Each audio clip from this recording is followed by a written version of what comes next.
Your true wealth is your time and freedom. Money is just a tool for trading your time. It's a container to store your economic energy until you're ready to deploy it. But the whole world has been turned away from real money and has been fooled into using currency. A deceitful imposter that is silently stealing your two most valuable assets, your time and your freedom. Welcome to the rabbit hole. We are entering a period of financial crisis that is the greatest the world has ever known. The wealth transfer that will take place during this decade is the greatest wealth transfer in history. Wealth is never destroyed, it is merely transferred, and that means that on the opposite side of every crisis there is an opportunity. The great news is that all you have to do to turn this crisis into your great opportunity is to educate yourself.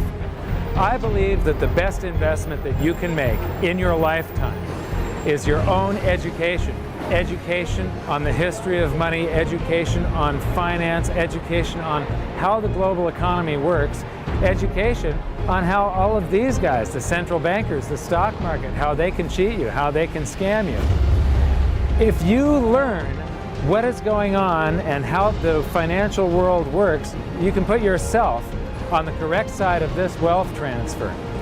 Winston Churchill once said that the further you look into the past, the further that you can see into the future. This program is all about creating your own crystal ball, being able to gaze into the future, being able to change this crisis, the greatest crisis in the history of mankind, into your great opportunity.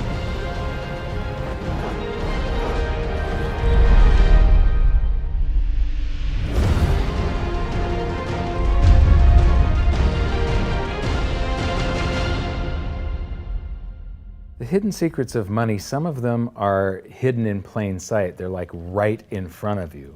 The way the monetary system works is something that isn't actually hidden away from all of us. It's out in the open, but it's complex and people just they can't see how it works. It's hard for them to imagine that we're living in such a hoax. Others are meant to be secret, but the truth is slowly coming out, like the Federal Reserve being a private corporation and not really part of the U.S. government. But when I started studying this, what I found was that there was no place that I could point people to where they could get it all in one spot. And so I basically decided to write my book about it and consolidate monetary history, economics, the markets, fundamentals of gold and silver. There's a lot of smoke and mirrors in economics, and I've sort of made it my job to lift the fog for people.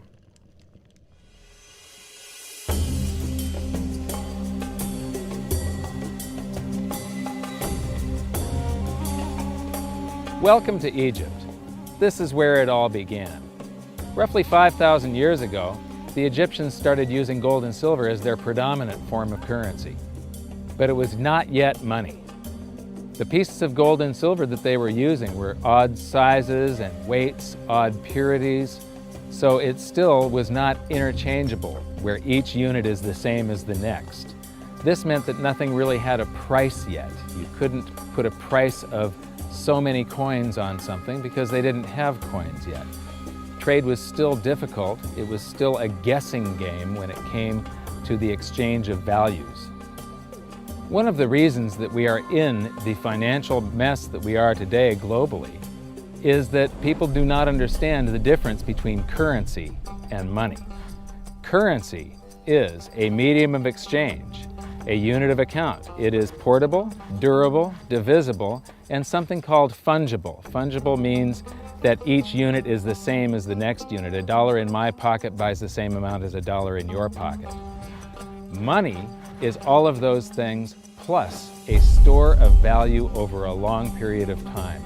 Even financial planners, bankers, your accountant, they don't understand the difference between currency and money. The currency in your pocket is a medium of exchange. It's a unit of account because it's got numbers on it. It's somewhat durable, it's portable, it's divisible in that you can make change, and it's fungible. A dollar in my pocket buys the same amount as a dollar in your pocket.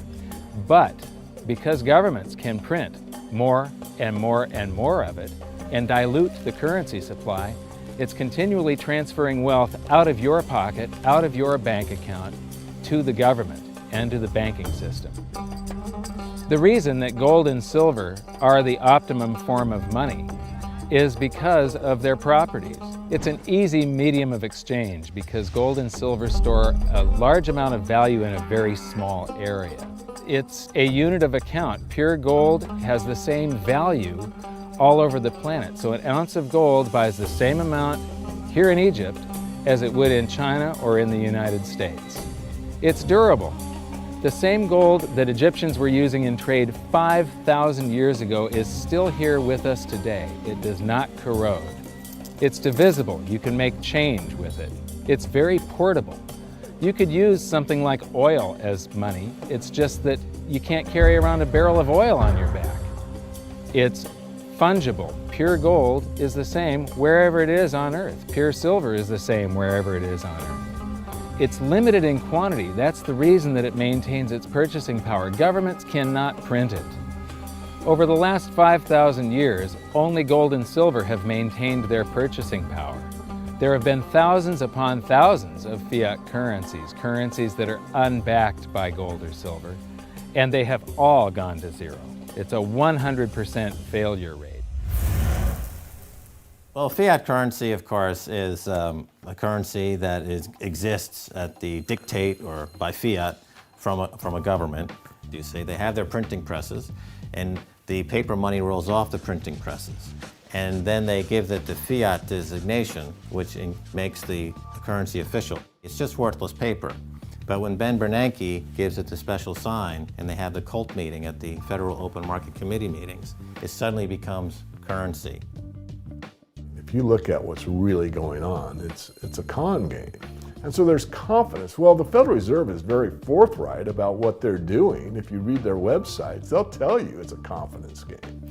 They tell you that there's no intrinsic value in their money. They'll tell you that they print it backed by absolutely nothing. They actually display all these facts. But if you tell somebody in the public that this stuff is created out of thin air, there's no backing whatsoever, it's absolutely worthless, it's about as valuable as monopoly money, they'll look at you like you're nuts. Is there an example throughout history of a fiat currency, a piece of paper that's unbacked by anything, surviving? Short answer, no. Long answer, no. And here's why. When Addison Wiggin took over at the Daily Record, when they got cranked up, Bill Warner asked him to catalog all of the fiat currencies throughout history and what happened to each of them. Addison dutifully went to work. Within a short period of time, he had gone through the alphabet. All the fiat currencies that started with the letter A were done. They all went to zero. He was halfway through the letter B, and all the fiat currencies that started with the letter B, and there were 600 of them in just the first letter and a half of the alphabet, and every single one of them went to zero. Every one. 600 fiat currencies that start with the letter A, and half of the ones that start with the letter B are 600 of these things. Not one ever came close. You think this one, the United States dollar, is going to be the first one after all that? I don't think so. No. No currency, fiat currency has ever survived. None. The thing about money is there actually is a fairly well accepted definition of what money is. The question is, as you apply that definition to particular things that people claim to be money, do they fit the definition? We'll just take the paper dollar, for example. How well does it perform those functions? Well, store of value. The dollar has lost 95% of its purchasing power since the creation of the Federal Reserve in 1913. So not very good as a store of value. One of the things I do is just a way to get the audience's attention is I have a slide, and there are 3 pictures on the slide. One is a pile of monopoly money. The other one is a pile of Federal Reserve notes, what Americans would call paper money. The other one is a solid gold American Eagle 1-ounce coin.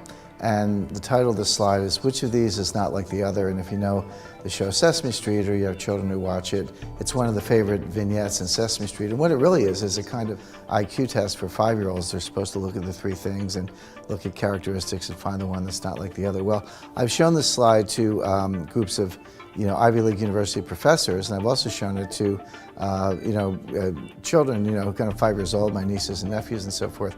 And when the professors look at it, they say, well, clearly the dollars are not like the others because gold has no role as money, and monopoly money is junk, and the American dollar is a store of value, so that's not like the other.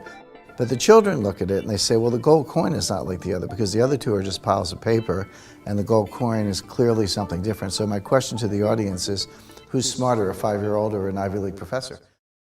Before World War I, each note that a treasury issued would say that there have been deposited with the United States Treasury $20 in gold coin payable to the bearer upon demand.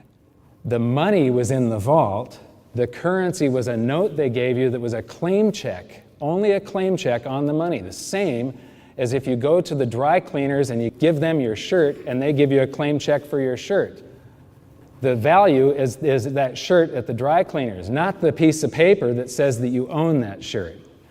So our currency that circulated was the paper US dollars, and they were claim checks on money. The next hidden secret is the difference between currency and money. Money must be a store of value and maintain its purchasing power over long periods of time. As we progress through this series, you'll learn that national currencies are really a tool used by the government and the financial sector to leech away your time and your freedom by stealing your purchasing power. So rather than storing your economic energy, currencies leak. Now compare that to the gold and silver the Egyptians were using. Like I started with, it still wasn't money because it wasn't interchangeable yet. But they were on the right track, as gold and silver have proven over thousands of years to be the ultimate store of value. Gold is only formed when a star explodes, a supernova, and it stays around forever. This is one of the properties that make it the ultimate money.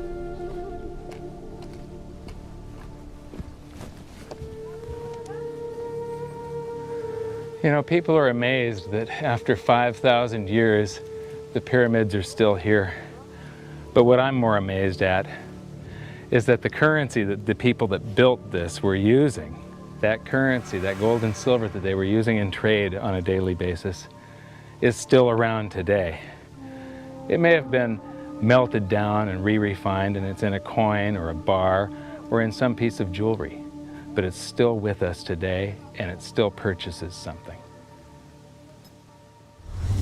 Yes, it is the ultimate money because there is nothing else even in the same league. It's divisible, it's permanent, it's a store of value, it's a unit of account. It's got everything you want out of money, but it doesn't go away and it can't be increased. That is what makes gold the most beautiful money of all. What more could you ask out of a money? It keeps governments under control. You can maintain a solvent system.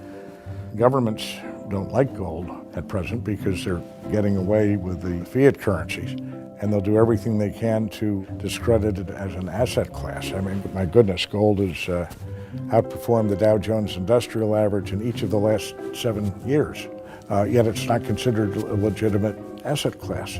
Why? Again, it's the fear that maybe gold will be imposed on the system, that it will constrain government ability to spend beyond its means. They can't print it. They can't print it, no. The proper definition of inflation, I use Milton Friedman's definition. Inflation is an expansion of the currency supply. Deflation is a contraction of the currency supply. If you expand the currency supply, eventually prices will rise. And if you contract the currency supply, eventually prices will fall. This is a pool, but it's not a pool of water. This is the currency pool. And these are prices. And if you expand the currency supply, prices like a sponge in water have to rise to suck up the excess currency. Governments never stop printing more currency and adding currency to circulation. Therefore, prices keep on going up, not because the stuff that you're trying to buy is changing. The real estate doesn't change. What has changed is the currency purchases less and less. It's the currency going down, not prices going up. The truth is, what we have that makes our world work right now is a big story. None of it's real. It's all just promises. And if you think about it, that's how currency began to work in the beginning. You know, before we had currency, we had barter. I'll give you 3 coconuts and you give me 4 fish, because that's kind of a fair exchange on coconuts to fish. But that got complicated, so we had to invent this thing called money to be a divisible, portable medium of exchange. And the challenge is that we lost that a long time ago when we lost having things of value be our currency. And now we have this thing called numbers and accounts. But trust me, it is not real. It's a big made-up story. One of the biggest make-believe stories ever is called quantitative easing, which sounds complex, but it's really just a smoke and mirrors term for currency creation. QE started with the banking bailouts back in 2009. This currency was created out of thin air and then given to the banks, who paid themselves record bonuses in reward for crashing the world economy. This is a global phenomenon, but all you have to remember for now is that whether it's QE bailouts or stimulus programs, these are all just voodoo, hocus-pocus terms for increased currency creation. I believe gold and silver will reassert themselves as money. And when they do, there just isn't enough. And their purchasing power is going to go up many, many, many times. Egypt is an amazing place. There's a franticness about it, and utter chaos, especially like the traffic. But when it comes to like all of the merchants that are trying to get every last dime out of you, you get fleeced to the point where you come back with an empty wallet. But you know what? They're amateurs compared to Wall Street. In the past several years, I've spoken in many countries about the crisis that's coming, and a lot of people think that they're going to be okay in their country, that it's only going to happen to the United States or maybe the United States in Europe. But what they don't realize is that this is a global phenomenon. I got to show you something here. This is base currency in the United States. This is the number of paper dollars that exist, basically. It took 200 years to go from no dollars in existence to 825 billion. And then we had the bailouts, and then we had QE1, quantitative easing 1, then QE2, and then we had QE3, and then QE4, and then soon we're going to have QE57 and QE382. And it isn't just here. This is what the Canadian currency supply looks like. This is Australia, South Africa, Russia.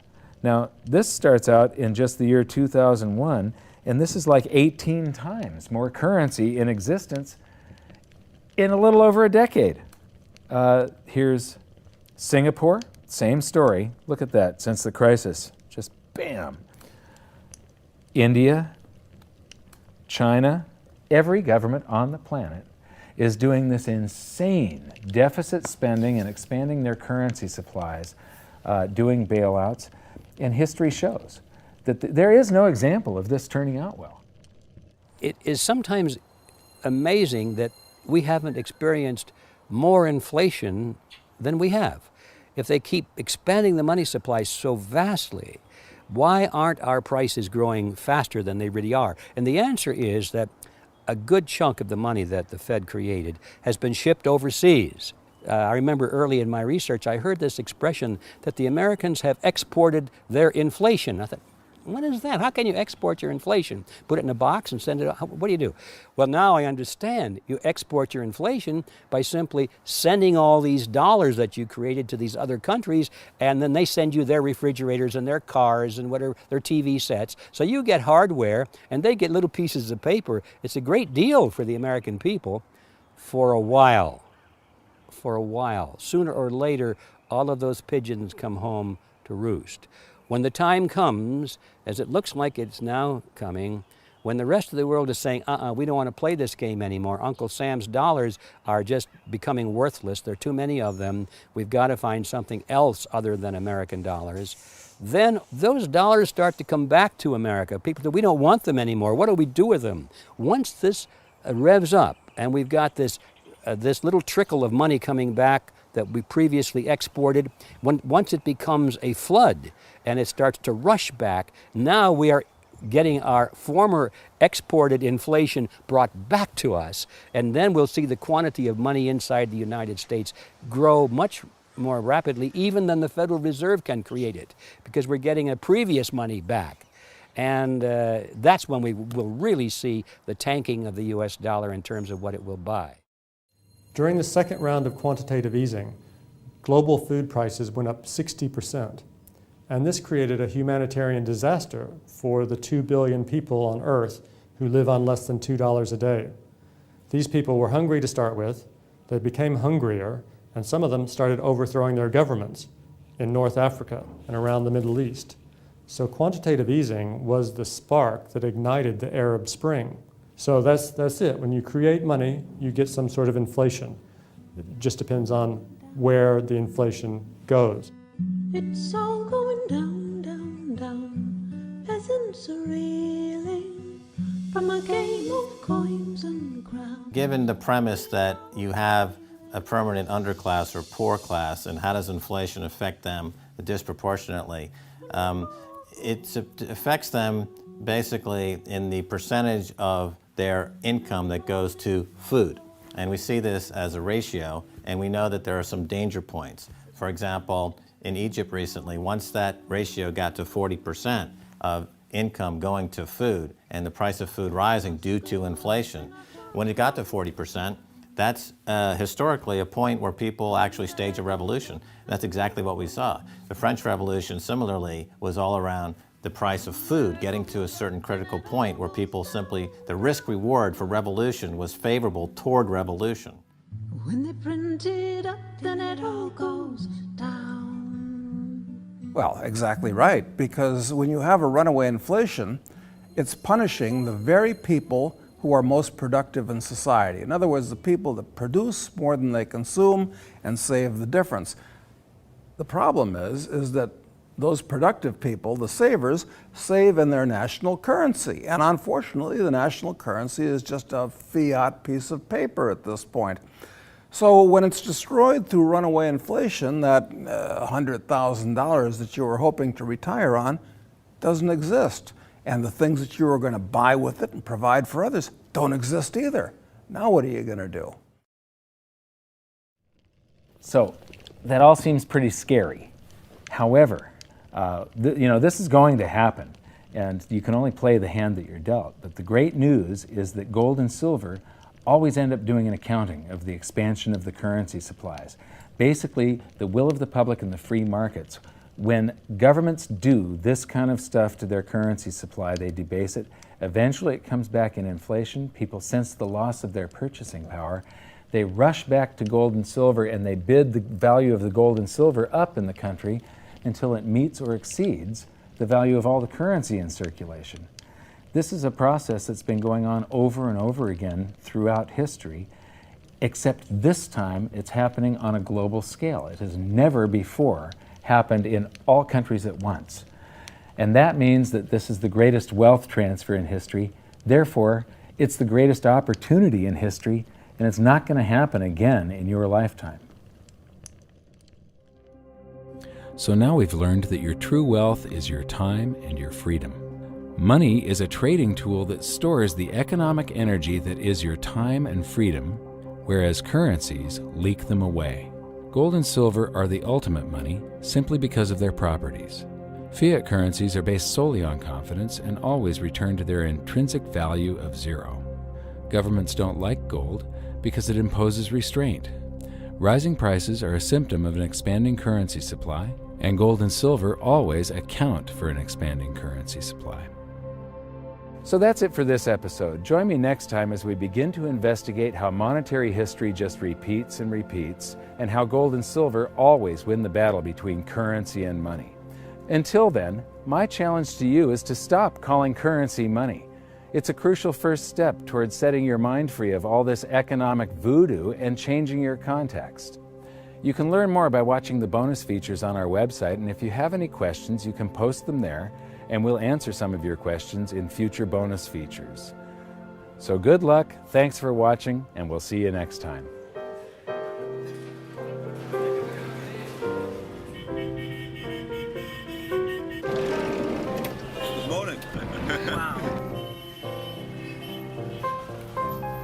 does fiat mean? It comes from the Latin for crappy car.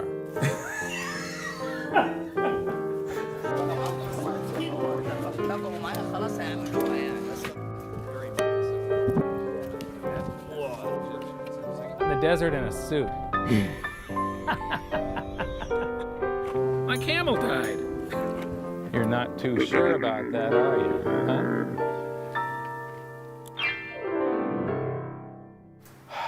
I am ready for a good long nap. Hi, welcome to this bonus feature for the very first episode of Hidden Secrets of Money. And this is currency versus money. So that's the major topic that